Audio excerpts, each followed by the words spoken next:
Hi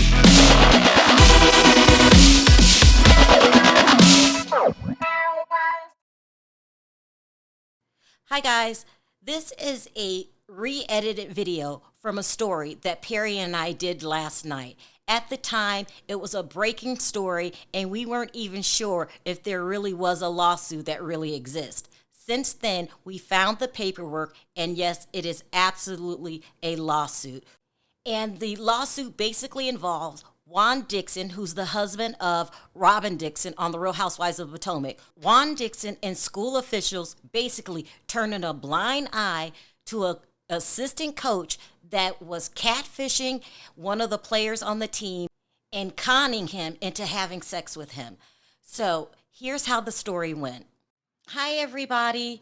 I wanted to hop on here really quick and go over this absolutely wild story that's starting to hit the internet. Uh, Someone sent me this story. It's unbelievable. Yeah, it's crazy, ain't it? I cannot, Perry. Wow. Yeah. Someone sent me this story. Hold on, let me put it up here. And I'm going to say all alleged right now because I don't want to get caught up if this is not true. I looked it up. It seems that it was released about 2 hours ago. Let's get into this crazy story. Okay. The article's is titled "Former Player Sues Chopin State Over Alleged Sexual Assault and Blackmail by Assistant Coach." When they say sexual assault, I'm saying it wrong. Chopin. Okay. Chopin State University. I believe it's HBCU, right, Perry? Yeah, it is. When they say sexual assault, they mean art. Okay. And I got to talk very in code. Okay. There's a coach. Now let's see if I can put up the coach's picture. His name is Lucian Brownlee, and I hope I'm pronouncing his name right. Lucian. He used to attend the university and then he got hired on the staff and then he was allowed to be an assistant coach. Okay. This is the man that we're talking about. Looks very young. Okay. The coach allegedly catfished a player. They did not put the picture of the player up. They did give his name. Should I give his name, Perry? Well, you can. I mean, there's Okay, the an article here. says his name is it's IBN, and I think those are initials, Williams. We're just gonna call him Williams for the sake of the story. He catfished a player. He pretended that he was a woman and he convinced Williams to send him explicit nudes, pictures, and they had, sexually explicit messages that they were exchanging between each other. But Williams, who is the basketball player, was under the impression that it was a woman that he was talking to. He convinced him to send more and more salacious pics. I don't know what that means. Text messages. He started asking for more and more explicit things, and eventually it became videos. Okay.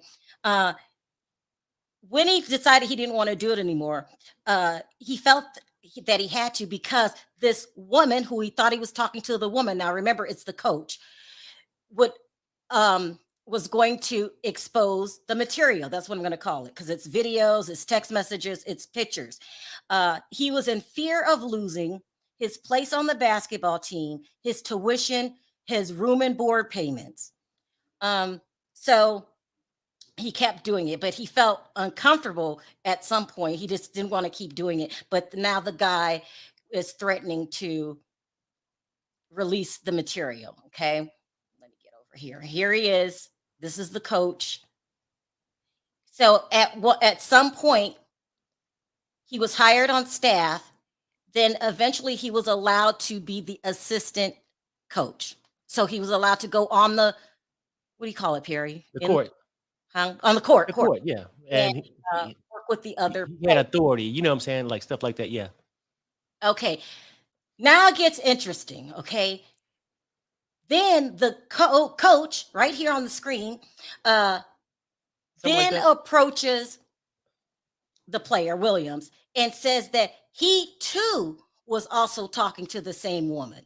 Now, just ride with me. It's complicated and it's quite sick. He too was talking to the same woman, and she was asking him to send him pictures too. Okay, so they got a camaraderie going. Oh, okay, you're being blackmailed by this woman too. Yeah. Now, still being catfish, Lucian tells Williams that now this woman wants them to have relations with each other, oral relations with each other, and she wants them to tape it. And if they don't do it, then they're going to release the material allegedly on both of them. So here this coach is playing head games with a player. Now, you would think that, I would think that, I don't know, maybe it's easy to get blackmailed like this. So at first he doesn't want to do it. But the woman he thinks is insistent that he does it. She kept sending what they worded as tormenting demands for the two to do it. Eventually, according to this article, he does it. And they have it on tape. Okay. Now, after some time, couple weeks, she asked to have it done again. This time, he doesn't want to do it. He goes home and tells his father that he feels like unlifing himself. And he feels like unlifing himself because he can't deal with all the drug use on the team. So he doesn't tell him the truth. The father sets up an appointment with Juan.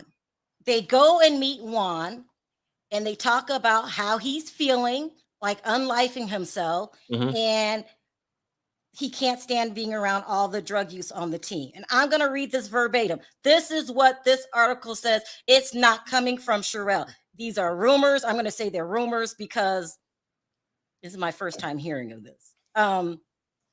Juan tells the dad he is helpless to address the drug use issue in any meaningful way, but he should stay on the team. So Juan encourages him to stay on the team and says that he really can't do anything about the drug use. The demands continue. This time he's ignoring them. Okay. He's ignoring the demands and he just ignores them. So all of a sudden, all of the material shows up on IG, and it goes on the IG, and it's going to the team members and the coaching staff and the public. Well, yeah. Okay. So he is horrified because this was his biggest nightmare. According to this article, in the law statement, it says that Juan demands that he comes back the next day. Okay, comes back to school the next day. When he goes to school, Juan admits to him that the woman is Lucian, this guy right here, and that he's mentally ill or otherwise emotionally imbalanced, and that his history was known to the athletic director, Coach Carter, and the schools. So Juan just admitted that they knew that this man was unbalanced and what he basically was doing. Okay, so Juan's in deep shit. He failed to do anything about it.